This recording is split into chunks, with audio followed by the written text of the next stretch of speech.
I was domestic and a housewife for 2 decades. Been a caregiver my whole life.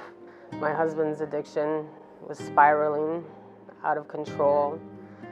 It's a whole different type of hustle. I was sick and I was just trying to do whatever I could. It became eviction after eviction after eviction, and then, thing you know, I was homeless. No family, no home, no vehicle, no cat, no dog, no anything. There's days that you're just up for days and days and days, and sometimes it's drug-induced, and sometimes being a female, it's just because you don't want to fall asleep, because you know when you fall asleep, that's when they come at you. So you're trying to find places, you're trying to find a dumpster that no one else knows about, and it doesn't reek of urine. Some place where, you know, you can like have it booby trapped and you can hear if they're approaching you. I'm the type of person that even clean, I'm still looking over my shoulder at all times. And I don't think I'm ever not going to do that. But this is one of the first places where I feel safe.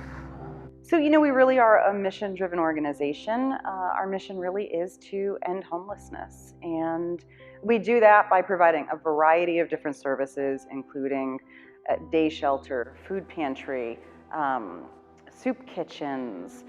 We do everything from transitional housing, residential services, rapid rehousing, permanent supportive housing, and we also do housing development. Stereotypically, people think of the homeless person as somebody who's pushing the shopping cart down the street full of cans. We have some of that. But when we think about homeless families, we don't think about families, you know, living in their car in the middle of the winter, but that happens here. I am the shelter diversion manager for Mercy Housing and Shelter. I run the shelter diversion program as well as the rapid rehousing program.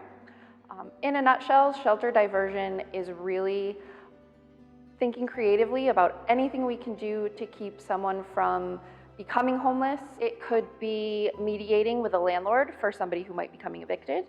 It could be mediating with family members so that somebody could stay with a family member longer. So the other program I manage is called Rapid Rehousing. That program, the goal of that program is to take someone who is in shelter or who is living currently outside and put them immediately into an apartment and then kind of build the services around them. So that you want to then build in how to budget. Let's find you employment, and let's get you stabled in 6 to 9 months so that you can afford your rent and do everything on your own from there out. Unfortunately, I came to Hartford. I lost my job. I lost my place of residence. You know, was a homeless vet at the time, basically on the street, on bleachers, or in a parking lot or a parked car. Then I was able to get a car. Then I was in my car. Then my car was towed, and now I was on the street again. When I came here in 2014, I resided upstairs here. You know, I would get the employment information, housing information, and I would be involved with the courses that they gave here, and you know, I would eat meals, and you know, that helped me. You know, and I was able to get work. You know, and then I moved out, worked a job, and got my own place. And so now I'm striving. You know, been there for 3 years now, going on 4. So I'm doing pretty well. We are here to help individuals be in a safe and secure environment while they are preparing for the next step in their lives. Because all of us at some point in our lives will need extra help, assistance, a helping hand, caring eyes, caring arms, caring conversations. And we're here to say, let that be us, because we want to make you healthy and whole. Tamara, Womack, the youth program coordinator here at My Sister's Place. My Sister's Place is a safe haven for women, men, and families. And they give them a safe place to live. They have their own apartments, they hold your lease, and we are here to help them in whatever capacity that we can, that they can stay stably housed.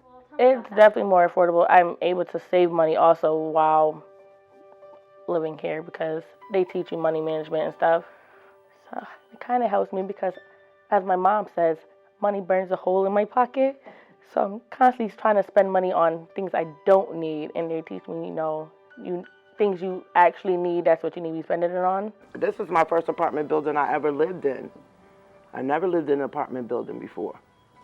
And this is the first one, and the experience I had in this building is,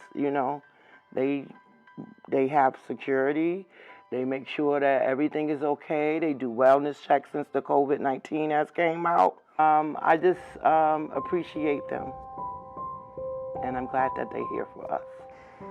Not everyone's looking for a handout. A lot of people are looking for a hand up. Help me help myself, and I feel like that's what this place has been. This is the opportunity that I feel like I needed.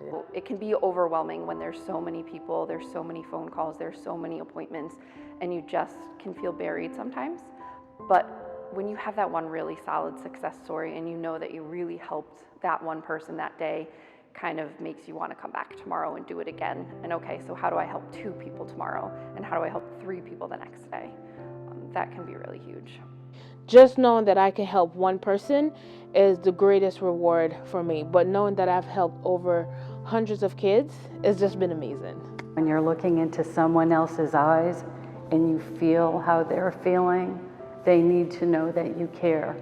And maybe at some point in your life you've been where they have been too. I want them to feel that if you could only see yourself as I see you, you're magnificent. Oh, you're gonna be correct. Yeah.